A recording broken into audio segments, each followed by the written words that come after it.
राम राम जी सभी को।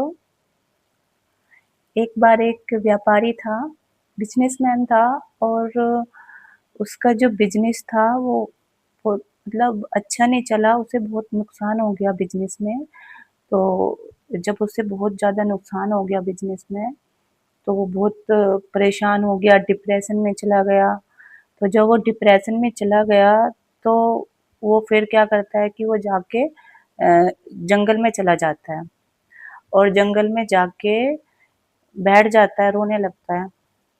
जब वो बहुत देर रो लेता है, तो वो फिर भगवान जी से कहता है कि भगवान जी, मुझे आप एक ऐसा कारण बताओ कि जिसकी वजह से ना तो मैं दुखी हूँ और ना मैं डिप्रेशन में जाऊँ।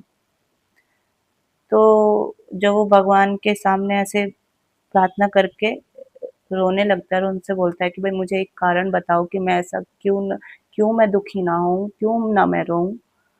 तो फिर क्या होता है कि भगवान शिव उनके सामने आते हैं और उनसे कहते हैं कि तुम ये जो जंगल है इसकी घास और बांस का पेड़, अब ये जो घास है इसको देखो और जो ये पेड़ है बांस का इसको देखो।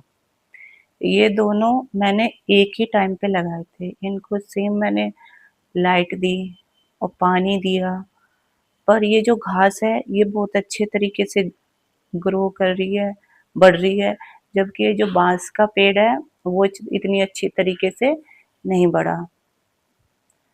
तो फिर भगवान जी कहते हैं कि मैंने जब ये लगाए थे इन दोनों के बीच एक साथ, घास का भी और बांस का भी, तो शुरू में क्या होता है कि घास बहुत अच्छे तरीके से ग्रो करती है, बढ़ती है, हरी भरी हो जाती है थोड़े टाइम के बाद ही, 15-20 दिन के बाद ही। जबकि बांस के पेड़ जो बांस का जो बीज होता है उसमें से जरा सा भी छोटा सा भी अंकुरित मतलब पौधा नहीं निकलता। पर मैंने हिम्मत नहीं हारी और मैं लगातार उसमें इन दोनों में पानी देता रहा। फिर उसके ऐसा 1 महीने तक किया, कुछ नहीं हुआ। बाँस के पेड़ में बाँस का जो बीज था उसमें से कुछ नहीं निकला, जबकि घास अच्छी खासी हरी-भरी हो गई। फिर ऐसे 2 महीने हुए, 3 महीने हुए, ऐसे फिर जब 4 महीने हो गए तो जो बाँस का बीज था उसमें से एक छोटा-सा पौधा निकला और फिर जैसे वो पौधा निकला उसके 4-5 महीने बाद वो बहुत अच्छी हाइट का हो गया, 5-6 फुट लंबा हो गया और जो ये घास है ये आज भी उतनी ही है जितनी पहले थी। तो फिर भगवान जी बोलते हैं व्यापारी से कि बताओ इससे इसका क्या मतलब हुआ? इसका ये मतलब है कि जो ये बाँस का बीज था, इसकी जो जड़ें थी वो इतने संघर्ष कर रही थी, इतनी मेहनत कर रही थी कि वो इतनी मजबूत हो गई कि वो उससे एक इतना बड़ा पेड़ बन गया, मतलब इतना बड़ा ऊँचा पौधा बन गया। जबकि जो घास है इसकी जड़ें बहुत कमज़ोर हैं, इन्होंने कोई संघर्ष नहीं किया इसलिए ये कमज़ोर है, इतनी की इतनी है।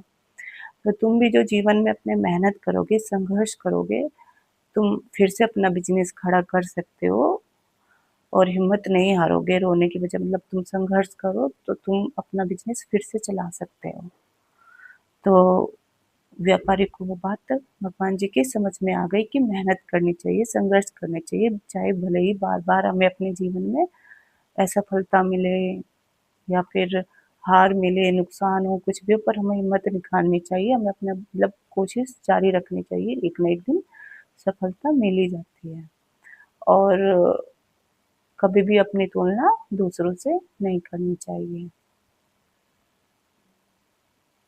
तो बस ये थी मेरी आज की एक अच्छी मोटिवेशनल स्टोरी आप लोगों के लिए।